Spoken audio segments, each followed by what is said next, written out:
அமைச்சர் இந்த மாதிரி ஒரு ட்ரெஸ் போடலாமா? ஃபர்ஸ்ட் ஆஃப் ஆல் அந்த வீடியோல இருக்கிற பர்சன் நானு, அவங்க வந்து மினிஸ்டர் கிடையாது. சோ அந்த வீடியோ போஸ்ட் பண்ண இந்த வீடியோவை பொய்யா வதந்திகளை பரப்பி கொத்தடிமைகளாக இருக்கட்டும், இல்லை நாம் தமிழர்களாக இருக்கட்டும், இல்லை மற்ற மற்ற கட்சிகளாக இருக்கட்டும், இல்லை இந்த சோஷியல் மீடியாவில் நெகட்டிவிட்டியை மட்டும் பரப்புகிறாங்களே அவங்களா இருக்கட்டும், நிறைய பேர் நிறைய விதமாக பேசியிருந்தீங்க. இந்த வீடியோவில் இருக்க வந்து அமைச்சர் கீர்த்தனா அவர்கள் அப்படின்னு. ஸோ அதுக்கான வீடியோ வந்துட்டு இன்றைக்கி மலேசியாவில்ன்ட்டு ஒருத்தவங்க வந்து வீடியோ போட்டாங்க. அந்த வீடியோவில் இருக்கிறது நான் தான். அந்த வீடியோவில் வேறு யாருமே இல்லை அப்படின்றத சொல்லிட்டாங்க. அதுக்குள்ளேயுமே பார்த்தோம்னா எவ்வளவு வந்து கேவலமாக சித்தரிக்க முடியுமோ அவ்வளோ கேவலமாக சித்தரிச்சிட்டானுங்க. கண்டமேனிக்கு எழுதவும் ஆரம்பிச்சிட்டானுங்க, கண்டமேனிக்கு ஓப்பனாக பேசவும் ஆரம்பிச்சிட்டானுங்க. பரவாயில்ல, சீக்கிரமாக இவங்க வந்துட்டு இந்த ரிப்ளை கொடுத்ததுலேருந்து அப்படியே எவனவெல்லாம் வீடியோ போட்டானா எல்லாருமே காணாமல் போயிட்டானுங்க, வீடியோலாம் தூக்கிட்டானுங்க வேறு. அதுக்கு தான் ஒரு விஷயம் ஒன்று நடக்குது அப்படின்னா தயவு செஞ்சு பொறுமையாக நிதானமாக அந்த வீடியோவில் யார் இருக்கா என்ன, நீங்கள் வந்து சமூக வலைத்தளங்களில் பேசணும், நீங்கள் வந்து வீடியோ போடணும் அப்படின்னா ஒரு செகண்டுக்கு பல டைம் நீங்கள் ஒரு பல தடவை யோசிக்கலாம் நீங்கள். சரியா? எந்த விஷயத்தில் நம்ம பேச போகிறோம், இது சரியா தப்பா, இது அவங்க தானா அப்படின்றத ஃபஸ்ட்டு கன்ஃபார்ம் பண்ணுங்க. அப்படியே எடுத்தவொடனே டக்குன்னு இதெல்லாம் ரொம்ப கேவலமாலாம் எழுதி போட்டிருக்கானுங்க. தொழிலுக்கு போகும் தொழில்துறை அமைச்சராமா.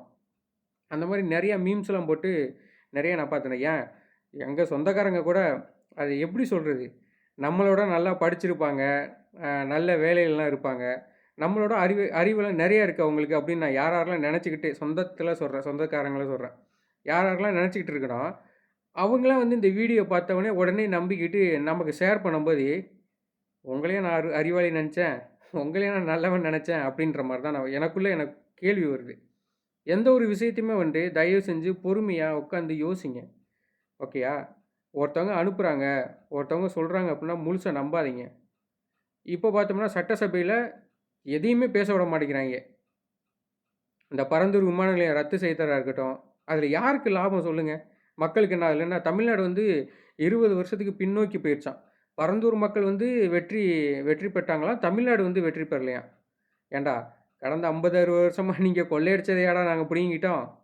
மக்களுக்கு எதிராக நீங்கள் வந்துட்டு மக்கள் சொத்தெல்லாம் நீங்கள் வாங்கிக்கிட்டு குறைஞ்ச விலையில் வாங்கிக்கிட்டு அங்கே ஏர்போர்ட் வரப்போன்னு தெரிஞ்சுட்டு நீங்கள் வந்து இந்த முன்னாள் அமைச்சர்களாக இருக்கட்டும், யாராக இருக்கட்டும், இந்த பெரிய பெரிய பணக்காரர் எல்லாருமே இந்த ஒன்று திமுகவாக இருக்கும், இல்லைனா அதிமுகவாக இருக்கும். அதில் பெரும்பான்மையாக வந்து திமுககாரங்க தான். எல்லாம் நிலத்தெல்லாம் வாங்கி போட்டிங்க. ஸோ ஏர்போர்ட் இங்கே தான் வரப்போன்றதை தெரிஞ்சுக்கிட்டு நீங்கள் எல்லாம் பண்ணிவிட்டு இன்றைக்கி வந்து திடீர்னு ஆட்சி மாறனால தளபதி வந்து சொன்ன வாக்குறுதியை நிறைவேற்றினதுனால வெளிநடப்பு பண்ணுறீங்க. எதுக்கு?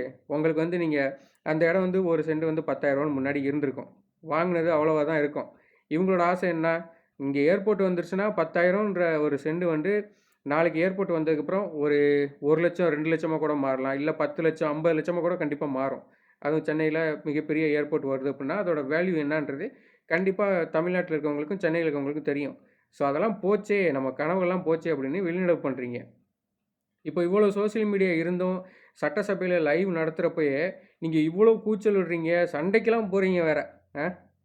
அங்கிட்டு இருக்க எல்லாமே வந்து பார்த்தோம்னா எங்கான ஆளுங்க தான் எல்லாருமே இருக்காங்க. இந்த பக்கம் இருக்க எல்லாமே ஊழலில் ஊறி போன முன்னாள் அமைச்சர்களாக இருக்கட்டும், முன்னாள் எம்எல்ஏக்களாக இருக்கட்டும், எந்த தைரியத்தில் நீங்கள் அடிக்க போகிறீங்கன்றதே தெரியல. இன்றைக்கி சட்டசபை வந்துட்டு கிட்டத்தட்ட கலவர பூமியாகவே மாறிடுச்சு. இதெல்லாம் லைவில் வந்து நாட்டு மக்கள் பார்த்துட்டு தான் இருக்காங்க. மாண்புமிகு எதிர்க்கட்சி தலைவர் வந்து அவங்க கட்சியில் இருக்கிறவங்களுக்கெல்லாம் நல்ல புத்திமதி சொல்லி நீங்கள் அடுத்த டைம் வந்து கருத்தாக வந்து நீங்கள் இப்போ எதிர்கொண்டீங்கன்னா எந்த ஒரு பிரச்சனையும் இல்லை, யாருக்கும் எந்த ஒரு பிரச்சனையும் இல்லை. அதே மாதிரி சோஷியல் மீடியாவில் வர்ற அந்த ஃபேக்கான வீடியோஸ்க்கெலாம் நீங்கள் ரியாக்ட் பண்ணுறதுனால தான் இன்றைக்கி கேஸ்லாம் கொடுத்துருக்காங்க.